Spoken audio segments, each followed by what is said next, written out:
Hello दोस्तों, आप सभी का आरवी क्लास में स्वागत है। दोस्तों आज फिर से हम एक नया टॉपिक लेके आए हैं जो बोर्ड के रिगार्डिंग क्लास 12 के लिए इम्पोर्टेंट है। तो आप देखेंगे electric field at N axial point of a dipole, मतलब डाइपोल के किसी एक्सियल पॉइंट पर हमारा इलेक्ट्रिक फील्ड की वैल्यू क्या होती है उसको हम इस के अंदर डेराइव करके समझते हैं। तो कुछ लैंग्वेज लिखी है मैंने, लैंग्वेज मतलब है हमारे एक डायग्राम है, उस डायग्राम से रिलेटेड है। अब दोस्तों तुम्हें मालूम है डाइपोल है, तो डाइपोल का मतलब उसके अंदर दो पोल होते हैं अपोजिट साइन के। मतलब हमारे पास एक चार्ज होता है माइनस का क्यू, अगर हम बात करें इसी पे, एक होता है माइनस का क्यू और दूसरा होता है हमारे पास प्लस का क्यू। इन दोनों के बीच की जो डिस्टेंस होती है वो हमारी होती है 2a। 2a very small distance, हम क्या बोलेंगे इसे, वेरी स्मॉल डिस्टेंस। जैसे अगर मैं बात करूं अगर डाइपोल की, तो डाइपोल का एक एग्जांपल लूं, जैसे मान लो NaCl है, तो NaCl के जो एलिमेंट होते हैं, जो उनके बीच की जो डिस्टेंस होती है वो बहुत छोटी होती है, जो हमें जो हमें दिखाई नहीं देती, वो नेग्लिजिबल के इक्वल होती है। अब इसका ये एक होता है centre point O, centre point से r डिस्टेंस पर एक पॉइंट P है जहां हमको इलेक्ट्रिक फील्ड फाइंड आउट करना है। अब इलेक्ट्रिक फील्ड फाइंड आउट करना है P पॉइंट पर, कितनी डिस्टेंस हमारे पास r, तो ध्यान से समझिए, सेंटर से r डिस्टेंस पर एक पॉइंट P है जहां हमें इलेक्ट्रिक फील्ड फाइंड आउट करना है, यही हेडिंग है। Electric field at N axial point of a dipole, dipole की एक्सियल पॉइंट से मतलब सेंटर से r डिस्टेंस पर एक पॉइंट P है जहां इलेक्ट्रिक फील्ड फाइंड आउट करना है। पहले दोस्तों ये हमें लॉजिक समझना होगा कि जो इलेक्ट्रिक फील्ड है वो कहां फाइंड आउट करना है। एक्सियल का मतलब होता है लेटी हुई लाइन, लेटी का मतलब होता है हॉरिजॉन्टल लाइन। उस हॉरिजॉन्टल लाइन पर कहीं भी, इस पॉइंट पर कहीं भी हमें इलेक्ट्रिक फील्ड फाइंड आउट करने के लिए पूछ सकता है क्वेश्चन। अब आगे, let the point P be at distance small r from the centre of the dipole on the side of the charge q, then electric field due to charge minus q at point P is. मतलब electric field हमारी vector quantity होती है। स्वाभाविक सी बात है कि अगर हमें इलेक्ट्रिक फील्ड वेक्टर क्वांटिटी है तो हमें इसकी डायरेक्शन को इंडिकेट करना होगा। तो आप देखोगे प्लस है तो प्लस की वजह से कहा जाएगा आपका दूर। मान लो ये 1 है और ये आपके पास 2 है, तो मैं बोलूंगा E2 है और इधर आ जाएगा आपका E1। क्यों, माइनस है और माइनस की वजह से इलेक्ट्रिक फील्ड की लाइन किधर होती है, इनवर्ड, प्लस की वजह से क्या होगी, आउटवर्ड। क्लियर। अब इसमें आगे समझोगे, मुझे चाहिए डिस्टेंस, अब मुझे डिस्टेंस चाहिए, तो डिस्टेंस चाहिए इनके बीच की। अब देखो ध्यान समझना इस पॉइंट को, मैं डिस्टेंस में कंफ्यूजन होता है बच्चों को। ये यहां से यहां तक देखो क्या है, मेरे पास r है, ये क्या है आपके पास, सॉरी ये r है और ये a है, तो बचा कितना, ध्यान से r माइनस के a, समझे या नहीं, r माइनस के a, मतलब आपके पास ये डिस्टेंस देखो, ध्यान से समझो, मैं एक अलग से बना देता हूं। ये मेरे पास r है, यहां तक a है, ये बचा हुआ कितना, यही तो r माइनस a है। क्लियर। अब आगे समझो, मुझे इसके लिए डिस्टेंस चाहिए। अब मैं तुमसे ये कहूं मेरे पास यहां तक r है, ये a है, तो टोटल कितना हो जाएगा, r प्लस का a। ये मेरा डायग्राम है, जो डायग्राम से मुझे समझना है चीजें। डायग्राम अगर क्लियर है तो दोस्तों आगे बढ़े। उम्मीद कर रहा हूं डायग्राम समझ में आया होगा आप लोगों के। तो अब आगे आता है, मुझे चाहिए माइनस क्यू की वजह से पॉइंट P पर इलेक्ट्रिक फील्ड। तो मैं माइनस क्यू का मतलब होता है E1 और फॉर्मूला होता है KQ अपॉन R स्क्वायर। तो KQ, अच्छा R कितना लूंगा, माइनस की वजह से, तो मेरे पास आ जाएगा R प्लस का A का होल स्क्वायर। इक्वेशन नंबर बन जाएगी हमारी 1। इसी में सिमिलरली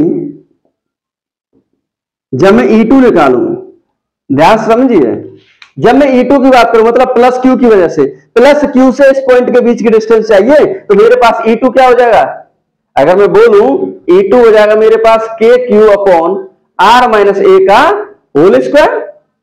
तो ये जो डायरेक्शन है, अब देखो ये इक्वेशन मान लो हमारे पास क्या है, 2 है, ये इक्वेशन हमारे पास क्या आ जाएगी, 2 आ जाएगी।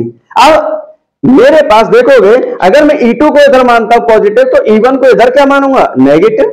अगर इधर मैं पॉजिटिव मानता हूं तो इधर मैं क्या मानूंगा, नेगेटिव। तो मैं जब E नेट लिखूंगा, क्या लिखूंगा, E नेट। अब तुम देखो, तो मैं लिखूंगा E2 माइनस के E1। हालांकि अब मैंने उधर की डायरेक्शन को पॉजिटिव माना है, तो अगर मेरी मान लो ये नेट रिजल्टेंट अगर माइनस में आता है, तो मैं बोलूंगा मेरी जो इलेक्ट्रिक फील्ड की जो नेट डायरेक्शन होगी वो किधर होगी, इनवर्ड होगी।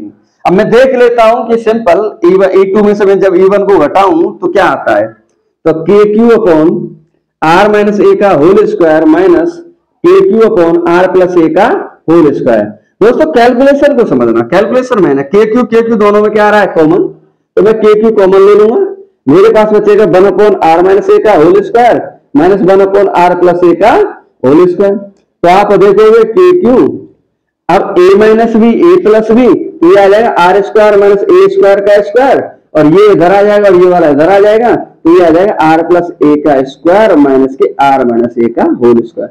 पहले तो मैं एलसीएम से पहले मैं ये बता दूं, ये टर्म यहां पहुंच जाएगा और ये वाला टर्म इधर। क्लियर? अब तुम्हें ये पॉइंट समझना होगा क्योंकि इसमें थोड़ा सा कंफ्यूजन हो सकता है। अब इस स्क्वायर को मत देखो, ये देखो यहाँ आर माइनस ए और यहाँ आर प्लस ए, तो r minus a r plus a क्या होगा, आर स्क्वायर माइनस ए स्क्वायर। अब दोनों पे स्क्वायर है तो यहाँ स्क्वायर आ जाएगा। क्लियर? अगर मैं इसे सॉल्व करूंगा तो a plus b r square plus a square plus के 2 ए माइनस, अगर मैं स्क्वायर करूं तो minus square are square minus A square plus के 2r ए, नीचे आ जाएगा आर स्क्वायर माइनस ए स्क्वायर का होल स्क्वायर। अगर मैं इसे और सॉल्व करूं के क्यू, अब देखो R square A square are square A square 2r कितना हो जाएगा 4ra upon R square minus ए स्क्वायर का होल स्क्वायर। ये क्या आ जाएगा हमारे पास के ये आ जाएगा इलेक्ट्रिक फील्ड की वैल्यू। इसी को मैं और आगे अभी इसी में सॉल्व करना चाहूं तो मैं कैसे करूंगा, तो इसे आप ध्यान से समझोगे। हमारे पास आ जाएगा, अगर तुम ध्यान से समझो, Q इंटू 2a, तो मैं यहां लिखूंगा K इंटू पी। आप ध्यान से समझिए, P बराबर होता है Q इंटू 2a, तो मैं इसमें से यहां से Q उठा लूंगा, यहां से 2 और यहां से तो 2r बचेगा, तो मैं यहां लिख दूंगा 2r upon R square minus ए स्क्वायर का स्क्वायर। ये आ जाएगा मेरे पास इलेक्ट्रिक फील्ड। तो ये एक जनरल फॉर्मूला आ जाएगा इलेक्ट्रिक फील्ड। एक जनरल फॉर्मूला हमारा इलेक्ट्रिक फील्ड का तब होता है जब आर और ए की वैल्यू में ज्यादा डिफरेंस ना हो। अगर हो तो मतलब if R is much greater than A, so A square क्या हो जाएगा, नेग्लेक्टेड। अगर मैं ये कहूं आर की वैल्यू ए से बहुत ज्यादा है, आर की वैल्यू ए से बहुत ज्यादा है, तो ए तो वैसे ही छोटा था, स्क्वायर कर दिया तो क्या हो गया, और छोटा हो गया, तो ए स्क्वायर क्या हो जाएगा हमारे पास, नेग्लेक्टेड हो जाएगा।